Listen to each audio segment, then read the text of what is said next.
The CBS Radio Mystery Theater presents...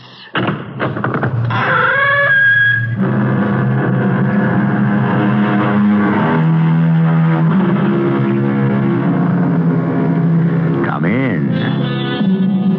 Welcome. I'm E.G. Marshall. Samuel Clemens, better known by his pen name, Mark Twain, had a long love affair with the Mississippi River. Glowing with sparkling remembrance, he has claimed, considering the Missouri, its main branch, it is the longest river in the world, 4,300 miles. The Mississippi is remarkable in another way. It is always moving its habitat bodily, always moving sideways. Remember that and listen.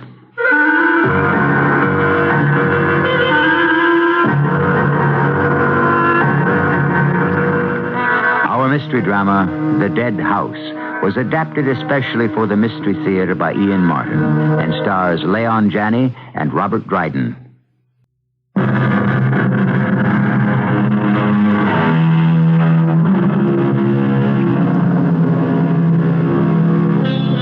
In all our American history, possibly nothing has been more romantic than the sailing of a Mississippi River boat.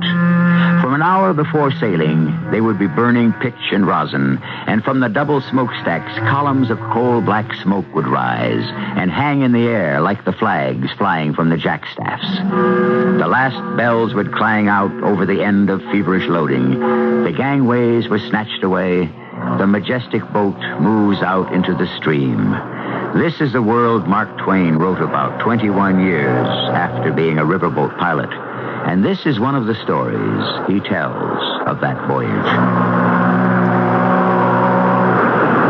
Welcome aboard, sir. Thank you, Captain. I have just turned over the boat to the pilot. I'm surprised you didn't make straight for the pilot house the moment you came aboard. Why, I considered it closed to ordinary passengers. Well, indeed it is. But you're not going to try to hoodwink me and tell me that you are any ordinary passenger. Well, just a poor scribbler and indifferent journalist who hopes to make a chronicle of the voyage, which perhaps might make a book. Oh, you think our voyage might provide you with enough incident for that? It is my hope. Well, why don't you go on up to the pilot house where you can swap told stories with a master? I'm hoping to run this trip incognito. Sam, it's up to you. If you want my pledge, no one should know you're aboard, you have it. I thank you for that. How far will you be going with us? All the way to New Orleans? Well, I'd like to, for old time's sake, but no, not near as far. Just tell me your port of call and we'll set you down easy. I'll let you know in time to bring her ashore. So, once again, I was aboard a paddle steamer going down the Mississippi. But since I wanted to observe and report, I needed to remain objective. And then there was my special errand. I suppose I might as well drift into that history now.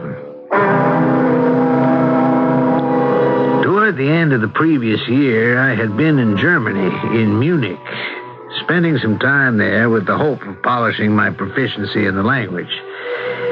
I am an incurable rambler, and during one of my wanderings, I visited the Dead House, an establishment where the government keeps and watches corpses until they decide that they are permanently dead and not in a trance.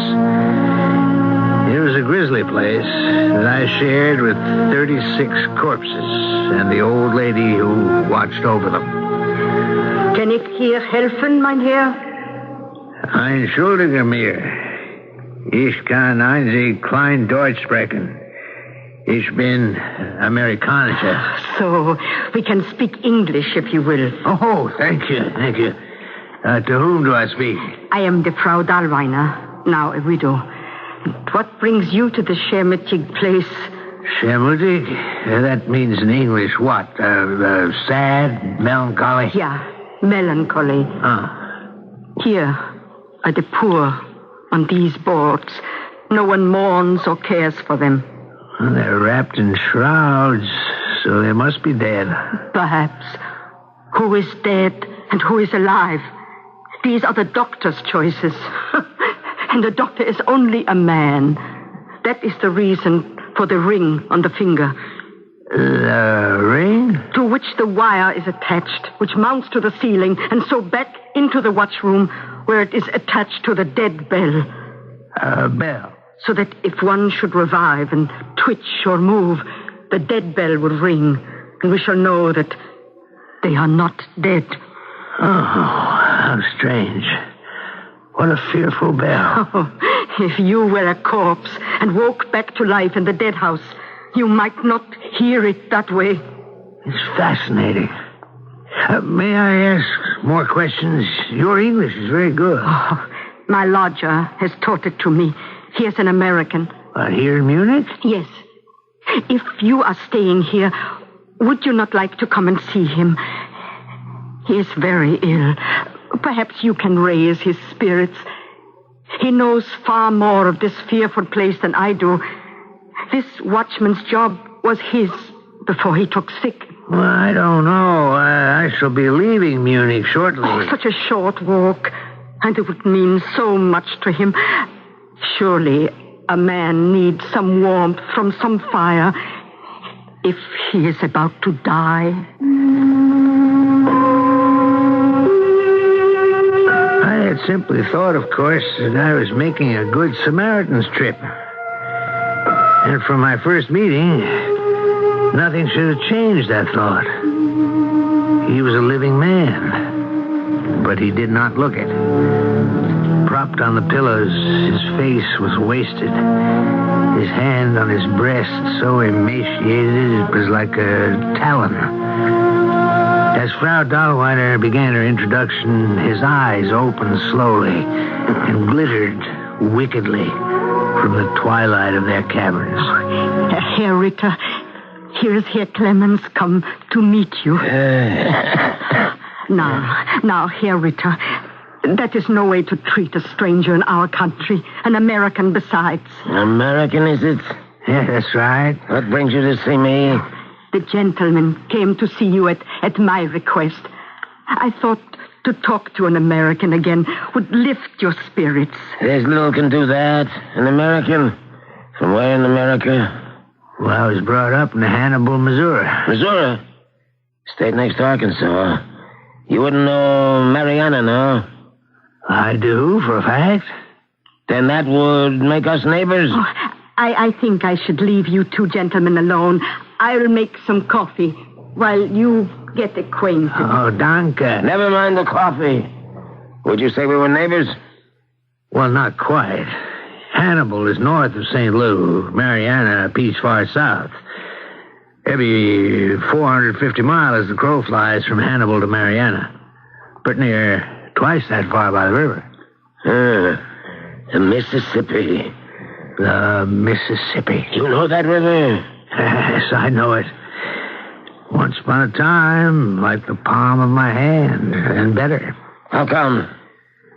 Up to 21 years ago, I was a riverboat pilot. But I left the river. You don't make your home there anymore? No. My home now is in Hartford, Connecticut. So, you don't ever expect to go back west, eh? Oh, sure I do. When I return to the States, the first thing I plan to do is to go back and take a journey down the Mississippi. See if I even recognize her anymore. What do you mean? Mr. Ritter, there never was a woman as fickle, as flighty as the Mississippi. Why, that river can make prodigious jumps almost by night. And by cutting through narrow necks of land, straighten and shorten itself and change the shape of the country. A man could go to sleep one night in the state of Mississippi and wake up to find himself in Louisiana the next morning. I know. Well, you worked on the river? No, but I sure made use of it. Oh, how's that? Oh, when I was young, I was a heller, a fighting, drinking, gambling man. And then when I had a little money and arranged to settle down at last, I bought me some land in Arkansas cheap and settled in to make a homestead. But I was too far from the river for it to pay, so I... So, you made a cut. I guess I can afford to admit it now. No human laws are going to catch up with me anymore. Yes, sir. One dark night when the river was rising fast, I cut me a little gutter across a neck of land. I don't have to tell you what happened. In no time at all, old lady Mississippi wrought a miracle. The whole river took possession of that little ditch and put your plantation flat on its bank, while the other party's property became an island that shoaled up so no boat could get within 10 miles of it. And by as much as his property went down, mine went up. If you'd been caught cutting that ditch, they'd have tarred and feathered you and strung you from a tree. In a lot of ways, I might have been better off. Well, why'd you do it? Was money all that important to you? It was, and it wasn't. Well, that's a little cryptic. I don't quite follow that. I sold the land. For a handsome profit. $25,000. That's a fortune. I know. The trouble was that you and I are not alone in recognizing it. Well, what do you mean by that? I never told this to another living soul. I never thought I would. But now I must, if you will help me. But for today, I'm too worried to tell you the story, and I still must think on whether I can trust the stranger. Could you come back tomorrow? Well, I'm not sure. You must. You have to hear my story. You cannot refuse the request of a dying man. You were a miracle sent by God. The only man who can bring me salvation, who can save my soul.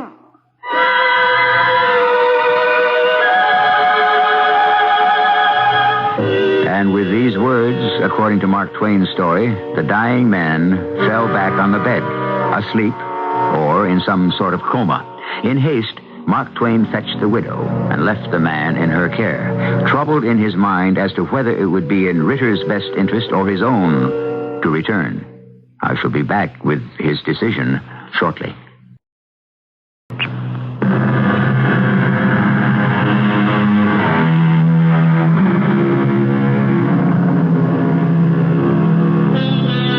If no one has said it, someone should have. Words to this effect. Unless you are a priest or a doctor, avoid the confession of a dying man. He is only trying to transfer the cross from his shoulders to yours. In that early winter of 1883, Mark Twain, living in Munich, Germany, or as it was then, Bavaria, fell into this trap. I could have taken to my heels and run. Then again, the incurable curiosity of the author beckoned me to stay. I could not resist. I had to hear the dying man's confession. I have never given up before, but last night I did. I know I'm going to die. You say you are going to revisit your river. If you do, you will see Napoleon, Arkansas, and I ask you when you are there to do a certain thing for me. I can make no promises. I ask none, only the dictates of your conscience. Now come back with me all those years towards the end of the war between the states. Here's what happened. And I guess the way you'd have to understand it best is to meet Nell.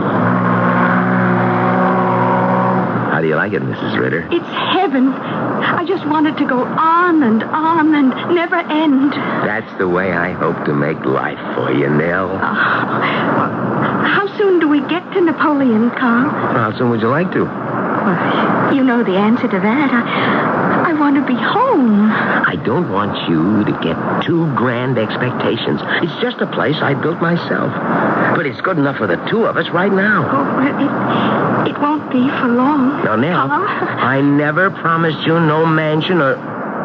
Hey, wait a minute. What do you mean it won't be for long? Can't you guess? You mean you're expecting... Well, it'll take a doctor to know for sure, but I don't have any doubts. Why, honey, we only got married a little over 2 months ago. It don't take that long, Carl. When a woman's got herself a man like you and has a strong desire to make him a family. Oh, Nell, I love you. Like I love you. Just give me the chance and I'll make a home big enough for you to be proud of. And big enough to bring up as many young'uns as you could want. If the war don't interfere. It won't. Not for me. I don't belong on either side. Don't you worry, Nell. What's that? That's saying to Napoleon, steamboat a-comin'. We'd best get ready to land. Well, is it very far to Mariana from there? Well, no. Just a piece south and inland. It's not on the river? You want to be on the river, honey, that's where you'll be. By the time you have your firstborn. I started digging my ditch within a month after we settled in.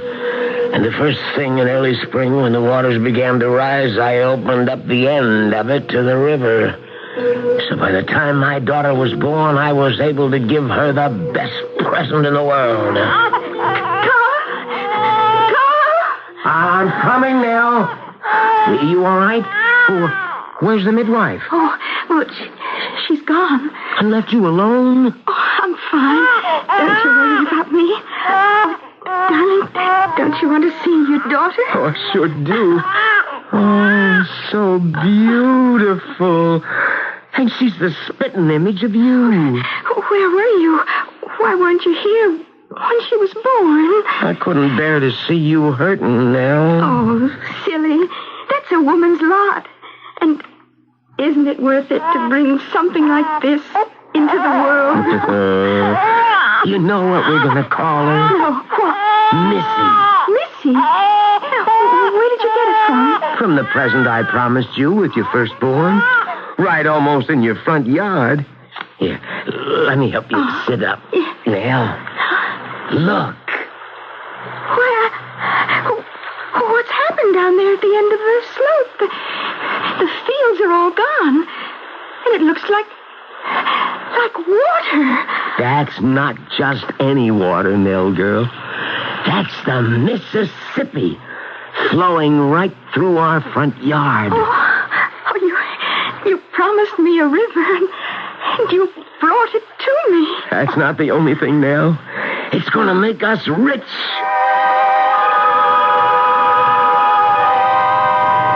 And in the next 2 years, Mr. Clemens, it did make us rich. In money, but not all the way in happiness.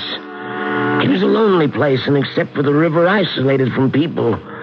It was a bad time. The war was over, and renegade soldiers dressed as tramps and such were plundering the land. Nell was scared of them. I should have listened to her sooner than I did, but I moved too late. I sold the property, and there was over $25,000 in cash gold the night they came. I woke from a deep sleep to find myself bound and gagged and the air tainted with chloroform. It was black as a witch's pocket. Somewhere far off, I heard the baby crying in my wife's voice. Don't harm him, please. Oh, my baby. I told you where the money's hid. So you have, lady. Now all that's left is to shut your mouth forever. Shut that kid up. No, please, you said no violence. Proof C is moving out. The road of the river is alive with soldiers. We can't be caught. And if it won't shut its mouth, I will shut it for it. No, don't touch my baby. Let me go, woman. Now shut that kid.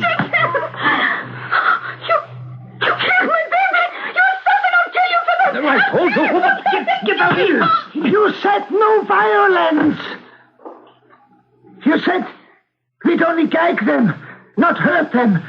Or I would not have come. Shut up. I had to change our plan when they waked up. You done all you could to protect them. Let that satisfy you. You relieved the woman and the baby alone now? Of course. And what about him? He might be playing possum.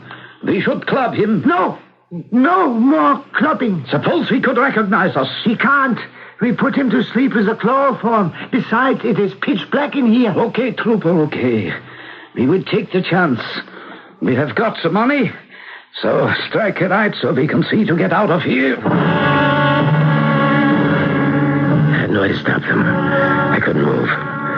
The gag was so stifling that when I tried to speak, I could make no sound.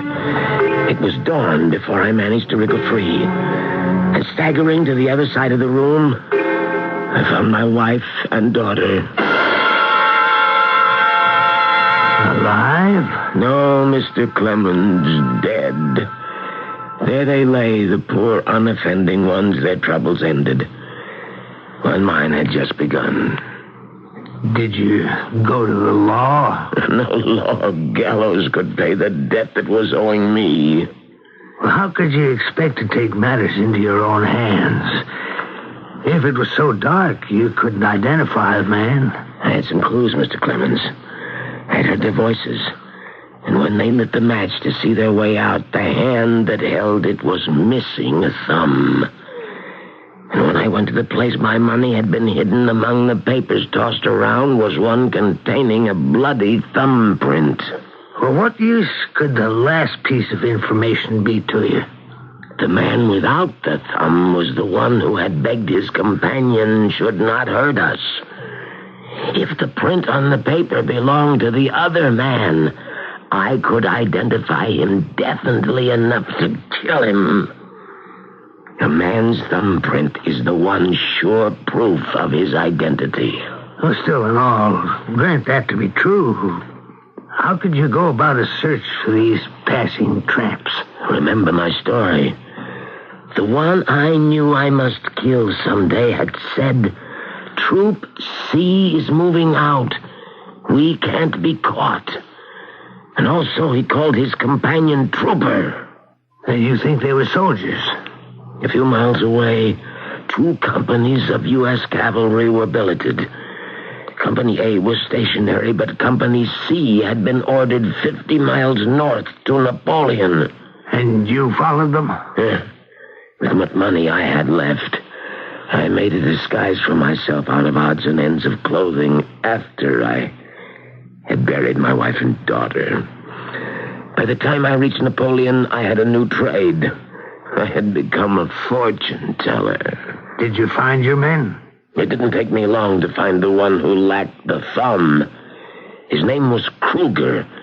He was a German, one of 9 in the company. And the only one who had suffered such a wound? The only one. Besides, I recognized that whining voice. But he was not my prey. It was the other. So how did you locate the other? As a fortune teller, I would pass each client a sheet of paper, daub his thumb with red paint, and take a print. It wasn't until the 43rd member of the troop visited me for a reading that I found my man. How? I pored over the print of the ball of his thumb with a magnifying glass one whole night. It matched the bloody print left on the paper rifled from secret cache exactly. So you took the law into your own hands? Not yet. I had to be totally sure. So I went to Kruger. He was the weak link. He was a superstitious little coward. If I broke him, then I could be sure. What did you have to drag me down here by the river to this Lord-forsaken spot for? I have been rereading your fortune, and a part of it is so grave, it can't be said in public. What part? What? You and another man, whose fortune I also was studying last night, have murdered a woman and a child. No. The palm does not lie. The truth is not to be hidden. Your companion's name was Franz Adler. How did you know that? Who are you? What's the matter, Kruger? Was it too dark in that cabin for you to remember the man whose wife and child you slaughtered? Well, it was pitch black. We were only shadows. If I don't remember you, how can I could feel you were missing a thumb. Well, no, I didn't do it. Franz did. I tried to stop him, but I was too late for your wife and the baby. But I made him leave you alone. I saved your life. Now, please, don't kill me. I have no intention of killing you. Well, what is it that you want? The money? Yes. I don't have it. He took it from me. He has it hidden away. Then let him find it and bring it to me. Not you. Him. At this spot tonight at the stroke of 12. Yeah, but how can I be sure that... You had better be sure. But the sentries... If I can avoid them, so can he. If not, I promise you, you will die. I have read it in your palm. Oh, no, please. I don't want to die. Then have him meet me here at midnight. Tell him to come by horse and bring the money in the saddlebags. Otherwise, I shall go to the authorities and see you both hung. The man was a coward, Mr. Twain, and superstitious to his roots. I knew my revenge was near at last, and I could taste the sweetness of it. I settled down by the riverbank to wait for the murderer.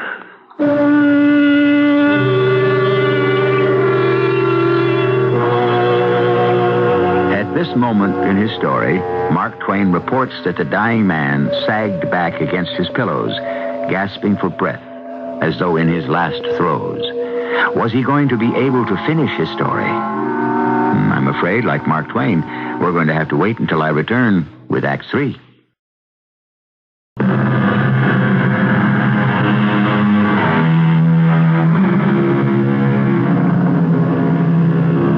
We left Samuel Clemens, better known as Mark Twain, by the bedside of a dying man whose story he later penned and made immortal. Exhausted by his narrative and the reliving of his tragic life, the man had sunk back against his pillows, fighting for breath.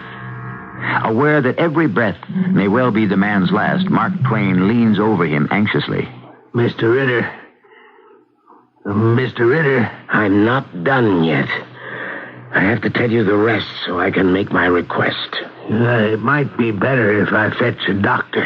No doctor can do anything for me now. I don't know if you should tax your strength. What other use have I for it? It won't keep me alive any more than I had determined Franz Adler would live beyond the moment I saw him. I wanted to watch his face, to gloat as he struggled in the death agony, to savor my revenge for my wife and child that he had killed. But that was to be denied me. He didn't meet the appointment? Oh, yes. He came. But before midnight, the moon had gone behind heavy clouds, and the night was as pitch black as the night he had come to my cabin. I lay hidden in the mangrove and watched him come on horseback. All I could see was a silhouette and the bulging saddlebags. My knife was in my hand. As he passed me with one leap, I was on him and had him dragged off his horse. And then all the plans went wrong. Instead of being the ambusher, I was ambushed. I drove my knife straight up through his belly, under the rib cage, and into his heart. He was dead before he could cry out. And I had my own life to think of. I mounted the plunging horse. And as every shots rang out, I clapped my heels to him and fled.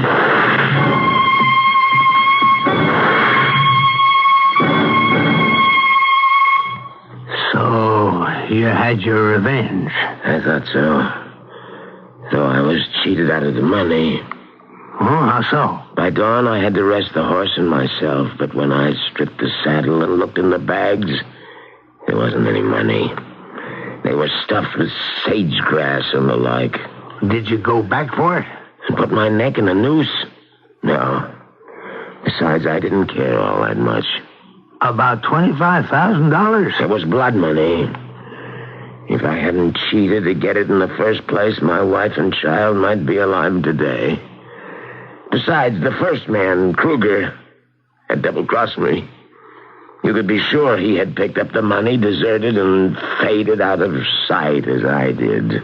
Well, how did you fade out of sight? How did Kruger? That's one part of the story. For the moment, the way I did was to beat my way to New Orleans. Ship on board as a hand before the mast, stagger across the world waiting only for death. 2 years ago, my health began to fail. And in my purposeless way, I had wandered here into Munich. I had no money, sought work, and was hired to be the night watchman in the dead house you have just visited. I liked it. I felt I belonged among the dead. Then one night, alone in the watchroom, cold, numb, comfortless, the incredible happened. Over my head, the dead bell rang. It was the first time I had ever heard it. For a moment, I was almost paralyzed, and I pulled myself together and ran to the corpse room. On a board table, one of the shrouded corpses, wagging its head from side to side, was sitting upright. Heaven, help me! It's all right. I'm here. Are you really alive? What else? But I am bound. I can't move. I can't talk. Get me out of this. Who are you? What does it matter? My name, Franz Adler, if you must know. Franz Adler? This can't be. You are dead. Dead? Not dead yet, as you can see. After 17 years. What are you talking about? I was only knifed last night. Get me out of this barn. Yes. First, let me strip the winding cloth from your face. Yes, that is good. Good. No. It is you. The same Franz Adler. What is the matter with you, fool? Unwind the rest of these bandages so I can move. I am dying. Have mercy. Did you have mercy 20 years or so ago when you murdered my wife and my baby? What are you talking about? Napoleon. Do you remember the town in America where you and Kruger were stationed as you served your time in the U.S. cavalry? How could you know about that? You murdered my wife and baby. You?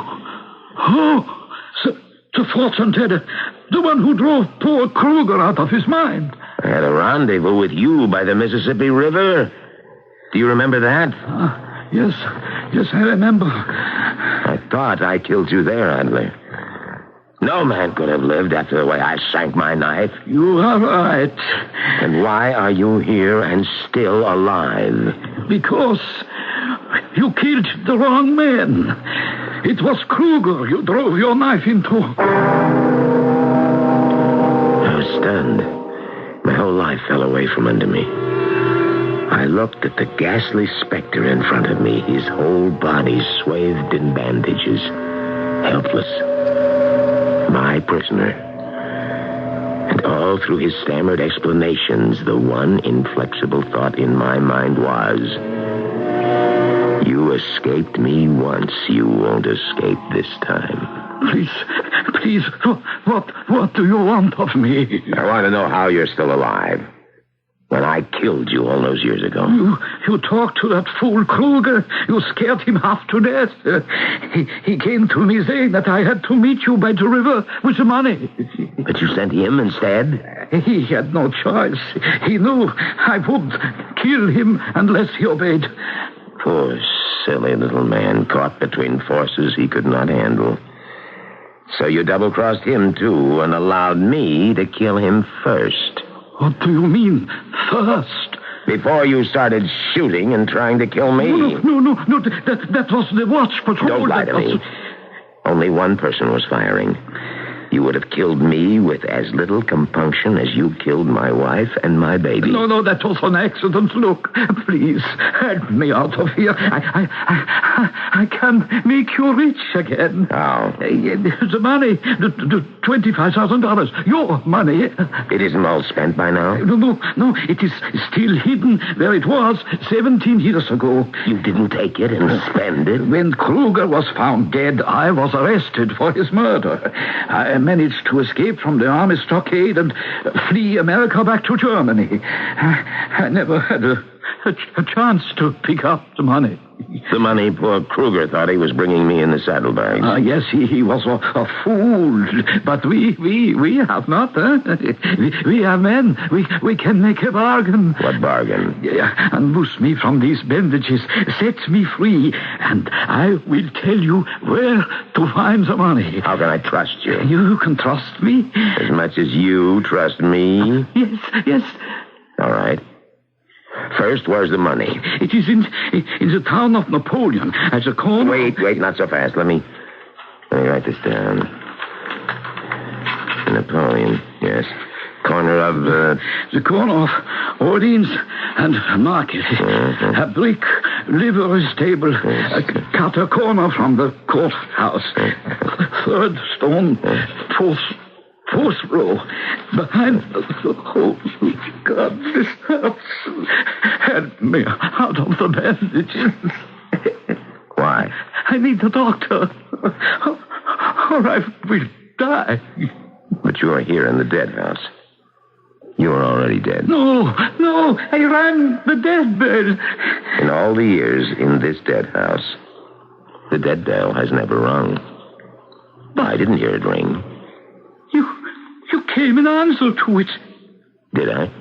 And we made a bargain. Please, I told you where the money is. You can have it back. Can I have my wife back? Or my baby daughter? You've got to help me. I will. I caught you escaping from the grave. This time I intend to make sure that you will be thrust into it forever. He had a long, hard death of it. I sat and watched him all the time. It was all of 3 hours and 6 minutes from the time he rang the bell. That's a terrible story. I'm sorry you told me all this. I had to be sure you would do me this last favor. And what is that? Take this, please. What is it? It's the directions where to find the money. In Napoleon, Mr. Clemens. You expect to be there in the next year. I want you to find it and send it. Send it to you? No. I shall be gone by then. After Adler died, I spent some months making inquiries. Kruger's death was very much on my mind. I found he had a son, a shoemaker at number 14 Königstrasse, Mannheim. A widower with some young children. I want the money to go to him as some amends. The man did try to save my wife and child's life. It was a poor recompense for me to, even in accident, take his life.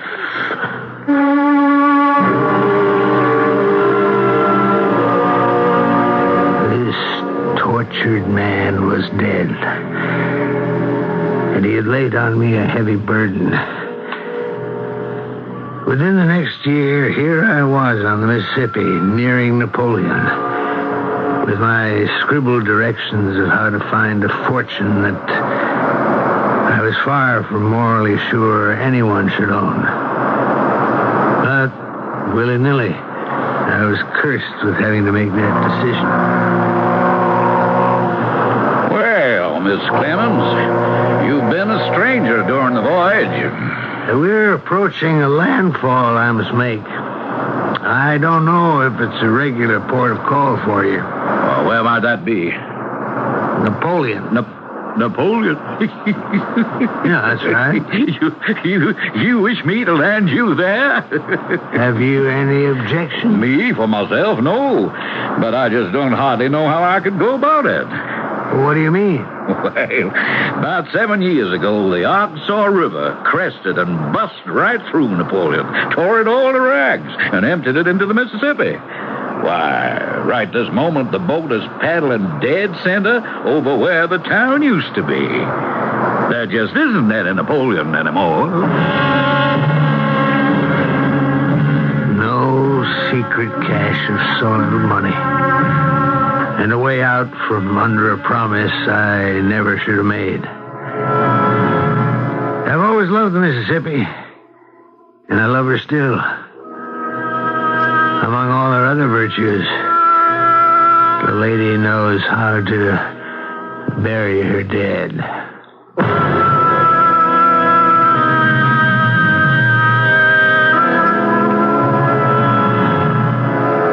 A complex story, related by a master storyteller, sandwiched among fact and fiction in Mark Twain's account of his return to the Mississippi.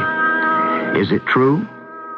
I can only quote Mr. Twain himself. I was gratified to be able to answer promptly, and I did. I said, I didn't know. I'll be back shortly.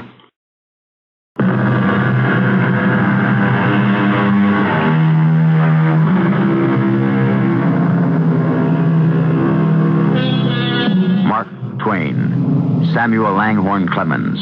Under either name, he is one of America's immortals. Changing times may make succeeding generations less aware of him, but somewhere, always, there will be those to rediscover him and not allow him to die, as he himself was unwilling to when, in reply to a false news story, he sent the famous cable to the New York press. The reports of my death are greatly exaggerated. Our cast included Leon Janney, Bryna Rayburn, Robert Dryden, and Ian Martin. The entire production was under the direction of Hyman Brown. This is E.G. Marshall inviting you to return to our Mystery Theater for another adventure in the macabre. Until next time, pleasant dreams.